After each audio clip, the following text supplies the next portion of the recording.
نور بیگم اس حقیقت کے بعد انہیں اور اسکندر احمد کی فیملی کو نقصان پہنچا سکتی تھی، اس لیے کچھ دن کے لیے اسکندر احمد کے ماموں کے گھر فیصل آباد آئے، جہاں انہوں نے چند ماہ کے بعد کرائے پر گھر لے لیا۔ زندگی گزارنے کے لیے پیسوں کی ضرورت ہوتی ہے، اور ان کے پاس جتنی رقم تھی وہ ان 4-5 ماہ میں باہر کا خرچ کر چکے تھے۔ بھائی سے کسی مالی مدد کی امید نہیں تھی، اس لیے انہوں نے پرائیویٹ جاب کر لی، مگر تنہا کم ہونے کی وجہ سے گزارا مشکل ہو گیا، جس وجہ سے وہ دن بعد دن چڑچڑے ہوتے چلے گئے۔ مالی پریشانیاں، تنگ دستی، مفلسی انہوں نے کب دیکھی تھی، بڑے شاہانہ انداز میں زندگی گزاری تھی۔ اب سر پر پڑنے والی اس افتاد نے انہیں بدمزاج بنا دیا تھا۔ محبت کے رنگ بہت پھیکے اور بدرنگ لگنے لگے تھے۔ ان کو تو بس ضد تھی اپنی من پسند چیز حاصل کرنے کی، جس میں ان کے بھائی رکاوٹ بنے تو انہیں چھوڑ دیا۔ اب اپنے آرام سکون کے لیے بی بری لگنے لگی۔ کچھ ہی عرصے میں علیزے کی صورت قدرت نے اجالا کیا تو بالکل ہی مایوس ہو گئی۔ ان کا خیال تھا کہ بیٹا ہوگا تو شاید بھائی معاف کر کے ہونے والی خاندانی وارث کو اپنا لے۔ ان کی کوتاہی اور غلطی کو بلا ڈالے، مگر ہونے والی بیٹی جو مریم سے زیادہ خوبصورت تھی، اسے دیکھ کر ان کے ارمانوں پر اوس پڑ گئی۔ تیمور علی خان ان جاہل لوگوں میں سے تھے جو آج بھی بیٹیوں پر مایوس اور بیٹے کے پیدا ہونے پر خوشیاں مناتے ہیں، صرف بیٹوں کی لاج میں اللہ کی دی ہوئی رحمت کو ٹھکرا دیتے ہیں، اور پھر اسی رب سے بیٹے کی امید رکھتے ہیں۔ پہلی بیٹی تو اللہ کا سلام ہوتی ہے، پوری رات اس گھر پر رحمت برستی ہے، اور تم اس سب سے منہ بناتے ہو، انکار کرتے ہو اللہ کے حکم سے، پھر اس سے زمین پر چلتے ہو، اس کی نعمتیں کھاتے ہو اور اس پر اکڑاتے بھی ہو افسوس ایسے لوگوں پر۔ علیزے کے پیدا ہونے کی خبر ملی تو اسکندر احمد اس 1.5 سال کے عرصے میں پہلی بار اپنی بیوی کے ساتھ ان سے ملنے آئے، کیونکہ فون وغیرہ پر بات ان کے درمیان ہوتی رہتی تھی، مگر ان کے حالات دیکھ کر اسکندر احمد نے انہیں اپنے ساتھ چلنے کا مشورہ دیا اور لاہور چل کر انہیں جاب کرنے کا مشورہ دیا، جہاں ترقی کے زیادہ چانسز تھے۔ دوسرا اس عرصے میں نور بیگم، جہاں بیگم بھی مریم کی طرف سے مایوس ہو چکی تھی، پھر وہ تیمور علی کے خاندان حسب نسب سے واقف تھی، جو ملک کے بڑے جاگیردار سیاستدان گھرانے سے تعلق رکھتے تھے۔ اسکندر احمد کی باتوں نے سوچنے پر مجبور کر دیا۔ ویسے بھی وہ اس زندگی سے بیزار ہو چکے تھے۔ لاہور شفٹ ہونے کے بعد ان کی جاب پر ملنے تک اسکندر احمد نے اپنے گھر میں رہنے کی دعوت دی۔ ویسے بھی وہ مریم کو اپنی بہن مانتے تھے۔ ان تینوں نے ساتھ تعلیم حاصل کی تھی۔ ان کی وائف انہی کی طرح خوش اخلاق اور ہنس مکھ تھی، اس لیے وہ لوگ بآسانی ان کے فلیٹ میں رہنے لگے۔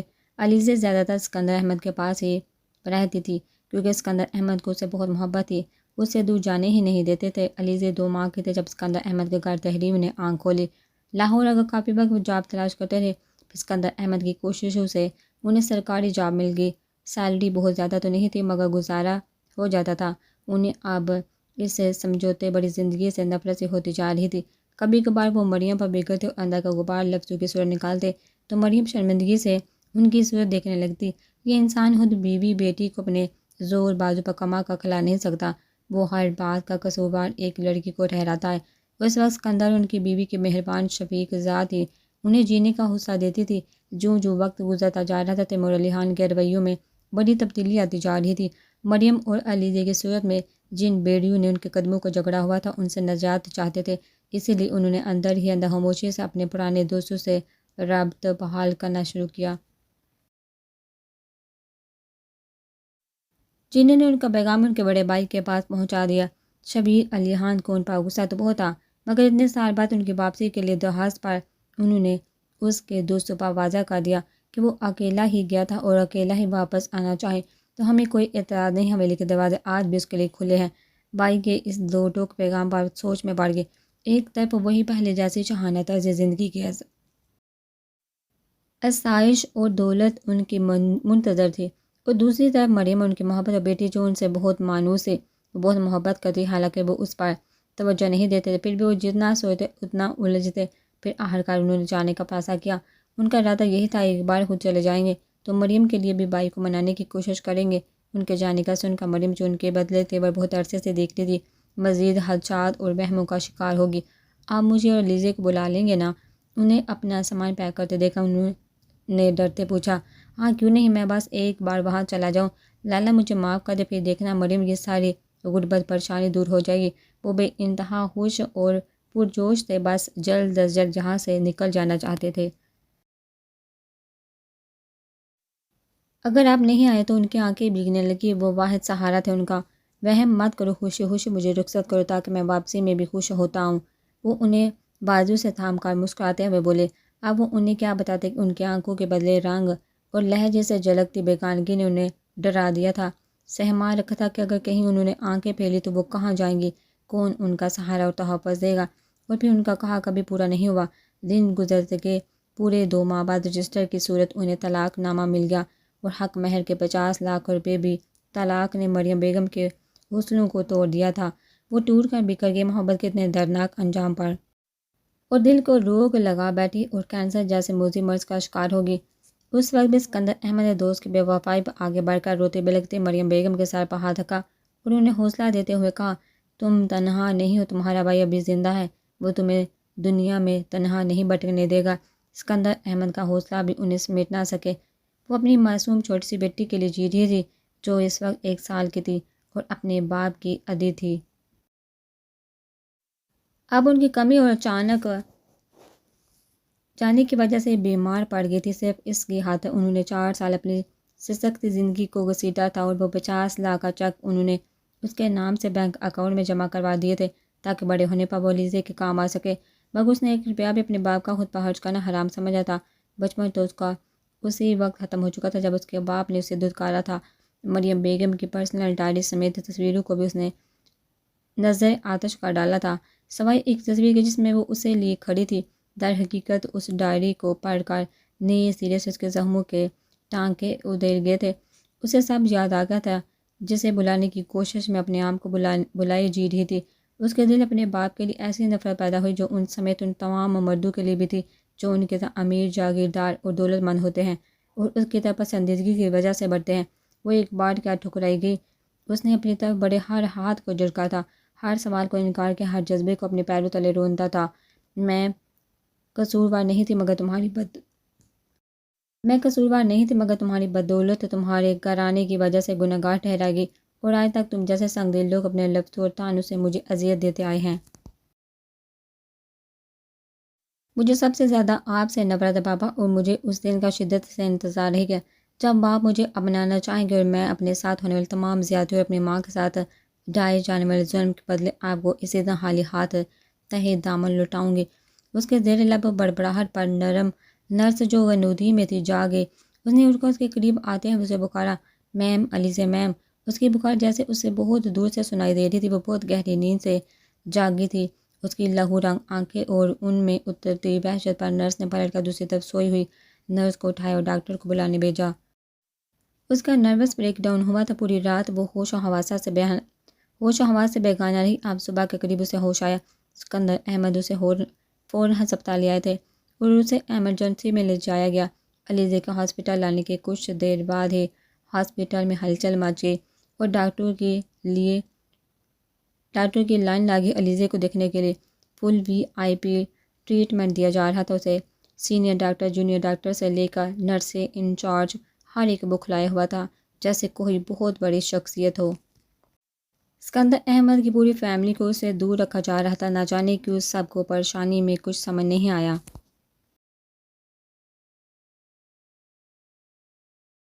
ڈاکٹر نے جب اس کے ہوش میں آنے کا بتایا اور کہا کہ بہت سے باہر آپ لوگ مل سکتے ہیں اب، اسکندر احمد جو اس کی طرف سے بہت پریشان تھے اور آج کی اس حرکت پر آج حد الجھے اور ڈسٹرب تھے، اس کے ہوش میں آنے کا سن کر دوڑے چلے آئے۔ علیزہ تم ٹھیک ہو نا؟ وہ اس کے قریب بیٹھے ہوئے بڑی محبت سے بولے۔ مجھے کیا ہوا ہے ماموں، میں تو بالکل ٹھیک ہوں۔ اس نے اپنے ہاتھ پر لگی ٹیپ اور چہرے پر ہوئی بینڈیج سے قطع نظر انہیں مطمئن کرنا چاہا۔ اس کے پرسکون انداز میں انہوں نے ٹھنڈی سانس بڑی، جانتے تھے اپنی تکلیف کسی کو نہیں بتاتی۔ ان کا ارادہ اسے گھر جا کر ساری بات پوچھنے کا تھا۔ دوسرے دن علیزہ کے ڈسچارج ہو کر گھر آنے کے بعد تحریم اور شفا اس کے کمرے میں بیٹھے اس کا دل بہلانے کے لیے اسے ادھر ادھر کی باتیں کر رہی تھی۔ جب آفس سے آ کر اسکندر احمد سیدھا اس کے روم میں آئے، انہوں نے تحریم اور شفا کو بیٹھ جانے کا اشارہ کیا۔ نزاہت بیگم جو ان کے پیچھے ہی آ رہی تھی وہ ایک طرف صوفے پر بیٹھ گئی۔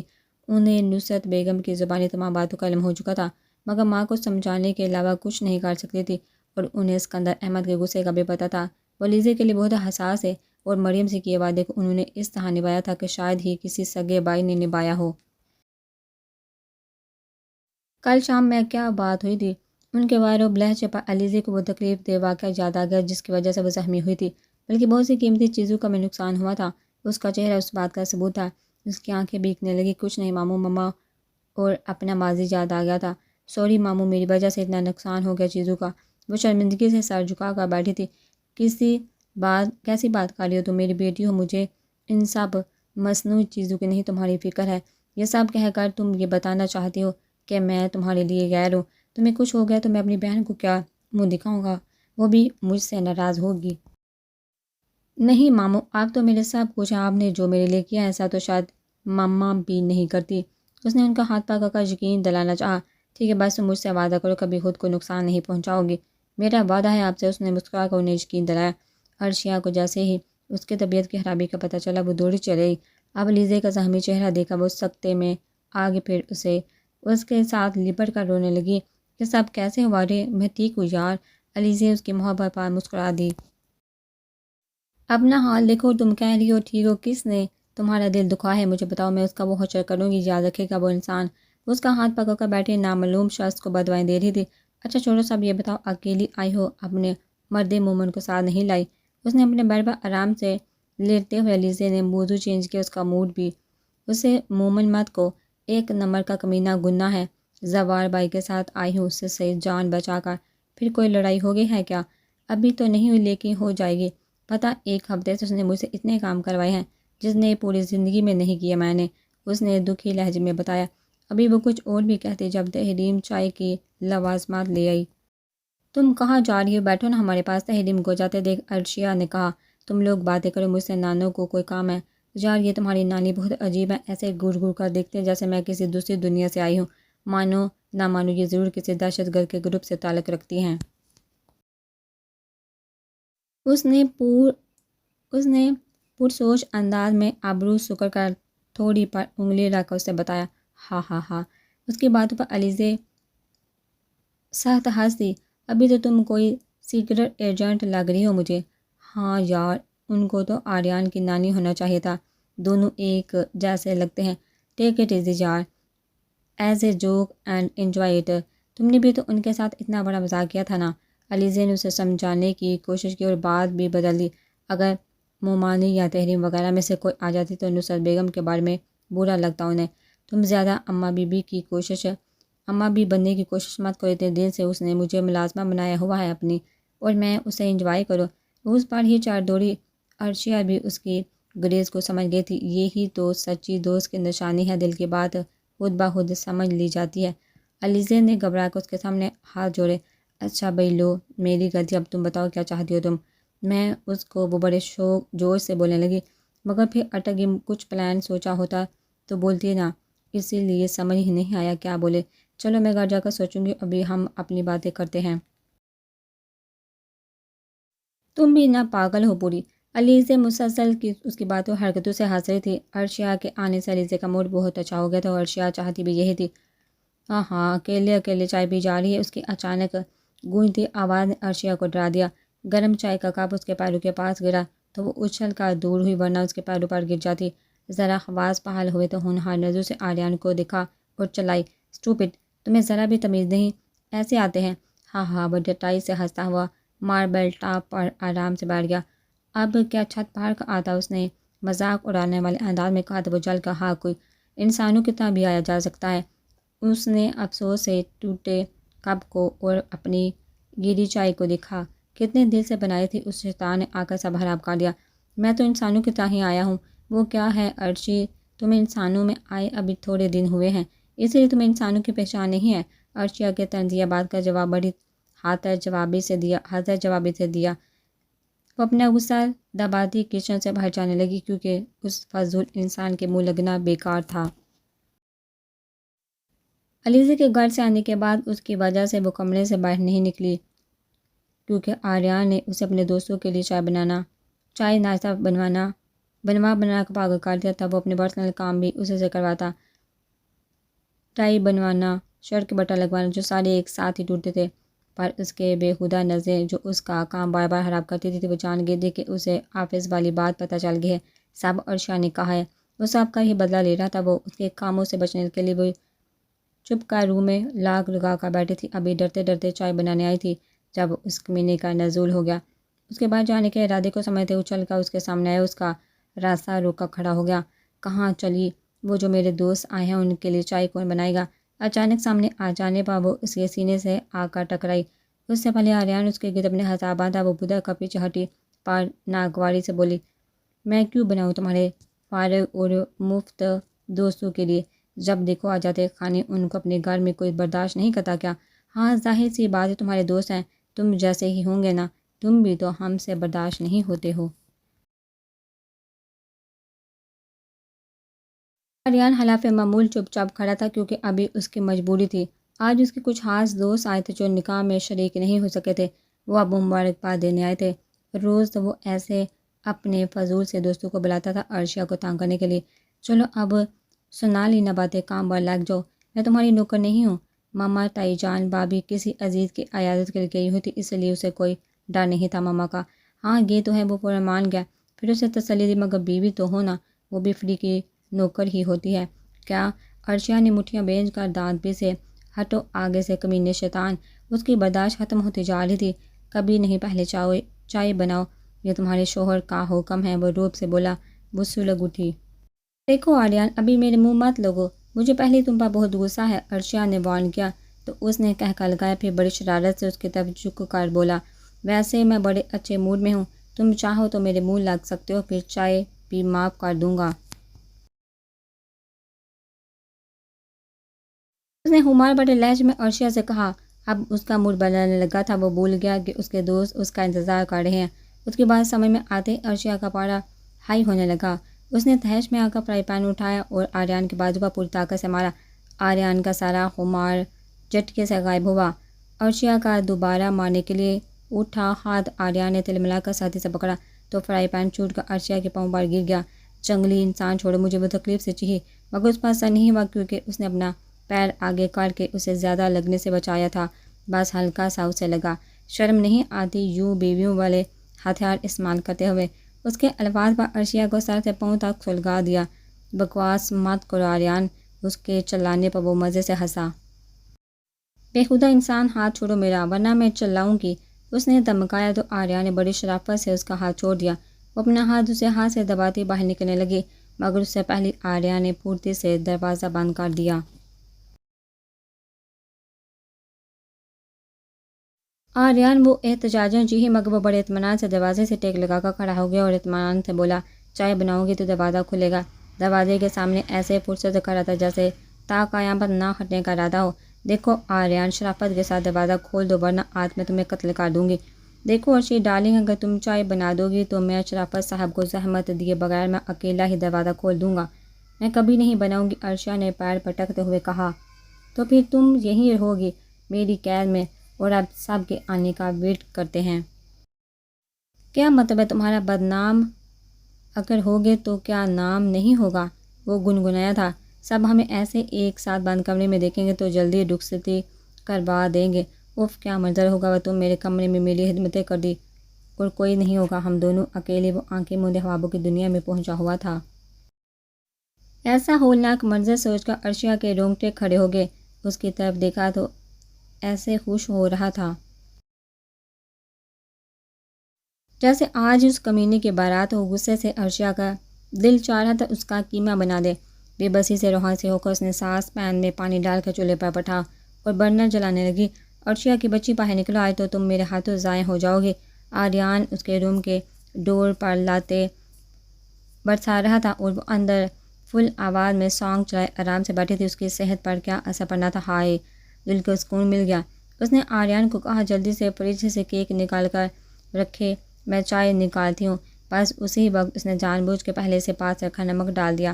اگر اندر سے ڈور لاک نہیں ہوتا تو نہ جانے آریان کیا کرتا اس کے ساتھ.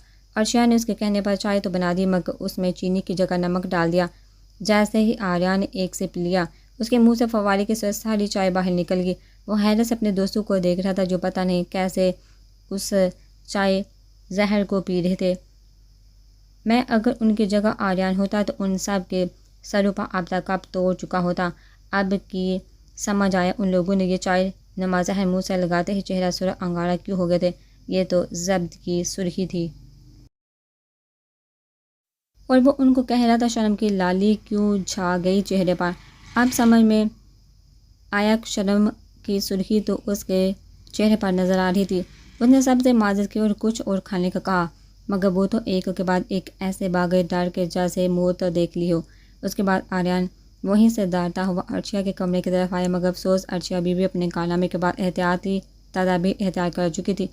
زوال بھائی جب گھر آئے تو ساری بات سننے کے بعد ان کے کہہ کے رکنے میں نہیں آ رہے تھے اور آریان صاحب غصے سے لال پیلے ہوئے بیٹھے تھے۔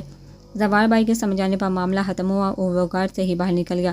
وہ وائٹ ریشمی گاؤن میں ملبوس، وہ سگریٹ کے دھوئیں میں گم اضطراب اور بے چینی سے مبتلا تھا۔ کرسٹل ایشٹرے سگریٹ کے ٹکڑوں سے بھر چکی تھی، کئی پیکٹ سگریٹ کے خالی ہو کر کمرے میں ادھر ادھر بکھرے ہوئے تھے۔ اس کی حالت بھی ان جلے ہوئے سگریٹ کے ٹکڑوں کی طرح تھی، بڑی ہوئی شیپ، مسلسل بیداری سے سرخ آنکھیں اور چہرے پر پریشانی اور وسوسوں نے وحشتیں سی پھیلا دی تھی۔ اسے خود پر غصہ آ رہا تھا۔ وہ اس وقت جذبات میں بھول گیا تھا کہ وہ اس کے لیے نامحرم ہے اور کسی نے دیکھ لیا تو اس کی عزت پر حرف آ سکتا ہے۔ اس وقت اتنا جذباتی ہو گیا تھا کہ اپنے دل کے سکون کے اس کے ساتھ زبردستی کرنے لگا۔ اس نے منہ سے دعا نکالتے ہوئے خود کو سرزنش کی، میں نے اسے دل کی گہرائیوں سے محبت کیا اور جن سے محبت کی جاتی ہے ان کی تکلیف برداشت نہیں ہوتی، مگر وہ پتھر دل لڑکی شاید مجھے کبھی سمجھ ہی نہ پائے گی۔ ابھی رات کے 10 بجے تھے۔ وہ 12 بجنے کا انتظار کر رہا تھا جب نوری سے اس کے سونے کی خبر ملی گئی۔ اس کے ایک جھلک دیکھنے کے لیے بہت بے قرار تھا۔ اس دن جب علیزے کو ہسپتال لے جانے کے فوراً بعد نوری کی کال آئی تو وہ حویلی جانے کی تیاری کر رہا تھا، جہاں اچانک چچا کی طبیعت خراب ہو گئی تھی، لیکن اسے تو کوئی ہوش ہی نہیں رہا، بس اپنی علیزے کے لیے پاگل ہو گیا تھا۔ اس کا بس نہیں چل رہا تھا اٹھ کر ہسپتال پہنچ جائے۔ وہ سیدھا سینئر ڈاکٹر کے آفس میں گیا اور اس کے ساتھ اس کے 4 مسلح گارڈ بھی تھے۔ اس نے ایک دھماکے کے ساتھ دروازہ کھول کر روم میں آیا اور ڈاکٹر کی کان پٹی پر بستر رکھ کر بولا، اگر میری علیزے کو کچھ بھی ہوا اس ہسپتال کو آگ لگا دوں گا، جو کرنا ہے کرو، جتنے پیسے لگتے ہیں لگاؤ، بس مجھے علیزے صحیح سلامت چاہیے۔ سر آپ فکر نہیں کرے، میں خود انہیں دیکھتا ہوں، ہم پوری کوشش کریں گے، آپ مجھے باہر جانے دیں پلیز۔ ڈاکٹر کی تو اس کے گارڈز کو دیکھ کر اور اس کے ریوالور دیکھ کر ہی جان نکل گئی تھی۔ ہاں جاؤ اور سنو۔ جیسے ہی وہ باہر جانے لگا زیغم خان نے اسے روکا، اس کی فیملی کو کیسا اسے دور کرو، میں اسے دیکھنا چاہتا ہوں، جب تک میں نہ کہوں کوئی اسے ملنے نہ پائے، سمجھ گئے؟ جی سر ایسا ہی ہوگا۔ علیزے کو جب تک ہوش نہیں آ گیا وہ وہیں اس کا ہاتھ پکڑ کر بیٹھا رہا۔ ڈاکٹر اپنا کام کر کے جا چکے تھے۔ سوری علیزے، یہ سب میری وجہ سے ہوا، نہ تو یار اس میں بیمار ہونے والی کیا بات ہے، تم مجھ سے لڑ لیتی، تم تو شیرنی کی طرح ہی اچھی لگتی ہو۔ علیزے کے ہوش میں آنے کے بعد وہ گھر آ گیا تھا۔ اسکندر احمد کو کافی دیر بعد علیزے کے ہوش میں آنے کا بتایا گیا تھا۔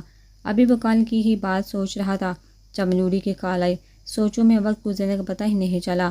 بولو صاحب، وہ بی سو گئی ہیں؟ اوکے، تم سارا انتظام کر کے رکھنا۔ جی صاحب۔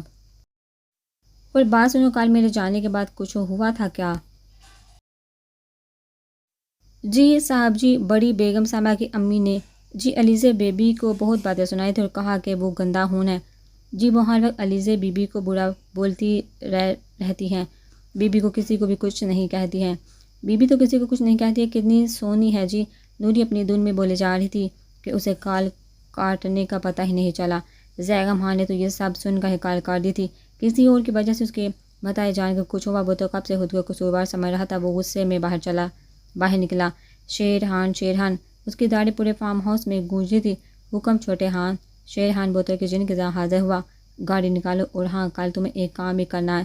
وہ علیزے کے گھر آیا اور سیدھا اس کے کمرے میں گیا۔ پورا گھر اندھیرے میں ڈوبا ہوا تھا، نائٹ بلب کی روشنی میں برپا لیٹی دوائیوں کے زیر اثر بے خبر سو رہی تھی۔ اس نے پورے کمرے کی تلاشی لی تو اسے بس ایک بیڈ کے سائڈ ٹیبل کے ذرا سے ایک فوٹو فریم ملا، جس میں علیزے سے ملتی ایک خوبصورت عورت تھی اور اس کے ساتھ 4-5 سالہ بچی جو کہ یقیناً علیزے تھی۔ اس نے اپنے موبائل سے پک کلک کی اور علیزے کے پاس آیا اور اس کا ہاتھ پکڑ کر بولا، میں تمہارے بارے میں پتہ لگا کر ہی رہوں گا اور اس شخص کو ڈھونڈ کر لاؤں گا۔ پل پل اذیت دی جس کی وجہ سے تم اس حالت میں پہنچ چکی ہو، تمہیں سزا، اذیت، محبت دینے کا حق صرف مجھے ہے، اور اگر تم نے میرے علاوہ کسی اور کو اہمیت دی تو بہت برا کروں گا۔ علیزہ یاد رکھنا۔ وہ اسے ایسے باتیں کر رہا تھا جیسے وہ اس کی ہر بات سن اور سمجھ رہی ہے۔ چلو اب چلتا ہوں، بہت دور کا سفر۔ اس کا ہاتھ آرام سے بیڈ پر رکھ کر جیسے خاموشی سے آیا تھا ویسے خاموشی سے چلا گیا۔ اب اس کا حویلی جانے کا ارادہ تھا۔ گاڑی میں بیٹھا وہ اپنے چچا جان کے بارے میں سوچ رہا تھا، جن کی کل اچانک طبیعت خراب ہو گئی تھی۔ وہ ہارٹ پیشنٹ تھے، ان کو زیادہ تر وہ بیمار ہی رہتے تھے، کبھی انہیں کسی خوشی میں خوش ہوتے نہیں دیکھا۔ ایک ہی بیٹی تھی، بیوی کا بھی انتقال 5 سال پہلے ہو چکا تھا۔ نہ جانے کون سا غم دل میں پال کر بیٹھے تھے۔ زیغم خان کے بہت بار پوچھنے پر بھی کچھ نہیں بتاتے تھے، جبکہ اس کے بچپن سے ہی بہت اچھے دوست تھے۔ اپنے دل کی ہر بات زیغم جارحان ان سے ہی کرتا تھا۔ کل وہ علیزے کی وجہ سے ہسپتال ان کے پاس جا نہیں سکا۔ اب ان سے گھر جا کر ملنے کا ارادہ تھا۔ السلام علیکم بی جان۔ وہ ان کے آگے جھکا تو وہ دونوں ہاتھوں میں چہرہ تھام کر ان کا ماتھا چومتے ہوئے بولے، وعلیکم السلام، بہت دن بعد آئے ہو، شہر سے ماں کا خیال بھی نہیں آتا تمہیں؟ ان کے شکوے پر وہ ان کے قدموں میں دبیز قالین پر ہی بیٹھ گیا۔ رات بہت لیٹ حویلی پہنچا تھا وہ، تو سب لوگ سو چکے تھے۔ اب 10 بجے کے قریب اس کی آنکھ کھلی تھی۔ کام تھا وہاں، ورنہ آپ کے وجود سے غافل ہو سکتا ہوں۔ بابا جان کہاں ہیں؟ وہ پنچایت میں کوئی مسئلے کی وجہ سے گئے ہیں۔ اسی وقت اس کا موبائل رنگ ہوا۔ کال شیر خان کی تھی۔ اس نے یس کر کے کان سے لگایا۔ بولو، کام ہو گیا خان؟ یہ سن کر اس نے کال کار کا موبائل جیب میں رکھا۔ بی جان، یہ زرتاش ان کے پاس خوبصورت سندھی کڑھائی والے سوٹ لیے اندر داخل ہوئی تو پھر زیغم خان کو ان کے قدموں میں بیٹھے دیکھ کر رک گئی اور جلدی سے سر پر آنچل درست کرتے ہوئے دھیمے سے بولی، السلام علیکم لالا۔ اس کے باروب شخصیت کے سامنے ہر کوئی حویلی میں ہر کوئی ڈرتا تھا۔ اس کا غصہ ذرا سی غلطی پر انسان کی کھال ادھیر کر رکھ دیتا تھا، اسی لیے زرتاش بھی اس کے سامنے آنے سے خوف کھاتی تھی۔ ابھی بھی وہ بس بھاگنے کی تیاری کر رہی تھی۔ اس کی طرف دیکھتے زیغم نے سرسری جواب دیا، وہ اس کے لیے بچی ہی تھی، 18 سال کی ہی تو تھی، بس وہ ایک ہاتھ رکھتا تھا اس میں اور زرش میں۔ حالانکہ دونوں اس کے خواہش پر ہی دونوں میڈیکل کالج میں تعلیم حاصل کر رہی تھی۔ زرش میڈیکل کے 3rd ایئر میں تھی اور زرتاش کا بھی اسی کالج میں ایڈمیشن لینے کا ارادہ تھا۔ کیا کہہ رہی تھی تم؟ بی جان اس کی طرف متوجہ ہوئی۔ وہ میرے اور زرش کے لیے ایسے 2-3 سوٹ گل جانا سے منگوا لیجیے گا، اسے شہر لے کر جانے ہیں۔ اس نے خوبصورت سندھی کڑھائی والے شیشے لگے سوٹ جو خاص افغان ڈریس کہلاتے تھے، گلابی آرزو پر جھکی گنیری پلکیں، دراز بالوں کی لمبی سی چوٹی گود میں ڈالے سر پر دوپٹہ لیے۔ ان کے گھر کی بس خواتین اسی ہی طرح ڈریسنگ کرتی تھی، سر پر ہر وقت چادر یا دوپٹہ ہوتا تھا۔ ایسا ہی روپ تو وہ علیزے کا دیکھنا چاہتا تھا۔